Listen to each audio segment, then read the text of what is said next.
महोदय, मुझे अनुदान की मांग संख्या 50 और 55 बोलने का मौका दिया, उसके लिए बहुत बहुत धन्यवाद। माननीय सभापति महोदय, मैं टीएसपी क्षेत्र की बात करूंगा, मेरे जिले की बात करूंगा।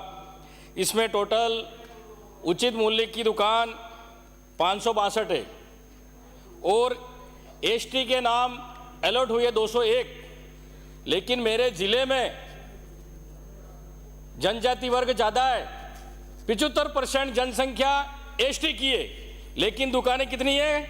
खाली अलॉट हुई है 201। इसी तरह से हमारे सरकारी नौकरियों में भी यही गड़बड़ी हो रही है और ये राशन की दुकानों में भी गड़बड़ी हो रही है। तो मैं चाहता हूं सभापति महोदय, आपके माध्यम से मंत्री जी को कहना चाहता हूं और सरकार से निवेदन करना चाहता हूं कि जो भी सरकारी दुकानें हैं, राशन की दुकानें, जनसंख्या के आधार पर आरक्षण हमें मिलना चाहिए, तो हमारे जो युवा रोजगार है उनको मौका मिले। माननीय सभापति महोदय, इसी के माध्यम से मैं बताना चाहूंगा कि मेरे पास रिपोर्ट आई है कि एसटी की इतनी दुकानें हैं, लेकिन एसटी के नाम दुकानें हैं, चला कोई और रहा है, फायदा कोई और उठा रहा है। ये पोस्ट मशीन कोड पाल देवल की बता रहा हूं, 28706 एसटी के नाम बता रहा हूं ऑनलाइन, और चला कोई और रहा है। इसके बाद मेवाड़ा, ये भी एसटी के नाम रिजर्व बता रही है, लेकिन ये भी कोई और चला रहा है, इसका पोस्ट मशीन कोड है 5838। इसी तरह से बेहड़ा, वो भी एसटी के नाम रिजर्व है और चला कोई और रहा है, इसका पोस्ट मशीन कोड नंबर है 2880। इसी तरह से बरूठी, वो भी एसटी के नाम है और पोस्ट मशीन कोड है 285832। तो जनजाति के नाम तो ऑनलाइन बोल रही है, चला कोई और रहा है, तो हमारा आरक्षण भी किसी और ने फायदा लिया। आज तक टीएसपी एरिया में भिले को किसी में भी फायदा नहीं मिला है। तो मैं सभापति महोदय आपसे कहना चाहूंगा कि जनसंख्या के आधार पर राशन की दुकानों में भी आरक्षण मिलना चाहिए, तो हमारे लोगों का भला हो सकता है। माननीय सभापति महोदय, अभी मंत्री जी ने कहा हमने पोर्टल खोल दिया है, खाद्य सुरक्षा में पात्र लोगों को जोड़ा जाएगा, लेकिन उसमें आपने पाबंदी भी लगा दी, सभी सदस्यों का वार्षिक आय 1 लाख से अधिक होगा उसका नाम हम काट देंगे। तो माननीय सभापति महोदय, एक मजदूर भी दिन में 300 रुपए कमाता है, तो साल के 1,08,000 रुपए होते हैं, तो वो तो पात्र कह रहा, वो तो काट दोगे आप। और उसके बाद और लगाएगा 4 पहिए वाला, उसका भी हम नाम काट देंगे। अरे हमारे गुजरात से मजदूरी करके अपने जीवन यापन करने के लिए, अपने घर को चलाने के लिए वहां से किस्त में सेकंड हैंड गाड़ी लाता है, जीप, अब उसकी किस्त भरता है और आप कहेंगे कि 4 व्हीलर वो पैसे वाला हो गया। कैसे पैसे वाला हो गया? उसका नाम काट रहे और वाह कर रहे, हम इतने नाम जोड़ रहे, 8 लाख से ज्यादा तो आपने नाम काट दिए।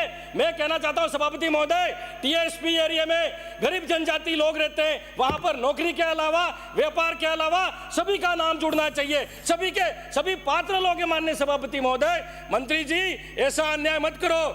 और आपने कहा है 5 किलो प्रति व्यक्ति गेहूं देंगे। अरे 5 किलो से क्या होता है? हम मेहनत करने वाले, पत्थर तोड़ने वाले, खेत में काम करने वाले, हल चलाने वाले, तुम्हारे जैसा पूड़ी वूड़ी खा के पेट नहीं भरता हमारा। कम से कम 4 रोटी मोटी चाहिए हमको सुबह शाम, तो कम से कम प्रति व्यक्ति 10 किलो गेहूं किया जाए तो ही हमारा घर चल सकता है। हम कुत्ता भी पालते हैं, गाय भी पालते हैं, कुत्तों को भी 2 रोटी देनी पड़ती है भाई, और गाय को भी रोटी देनी पड़ती है, तो 5 किलो में नहीं चलेगा मंत्री जी, कम से कम प्रति व्यक्ति 10 किलो गेहूं किया जाए, ये हमारी मांग है।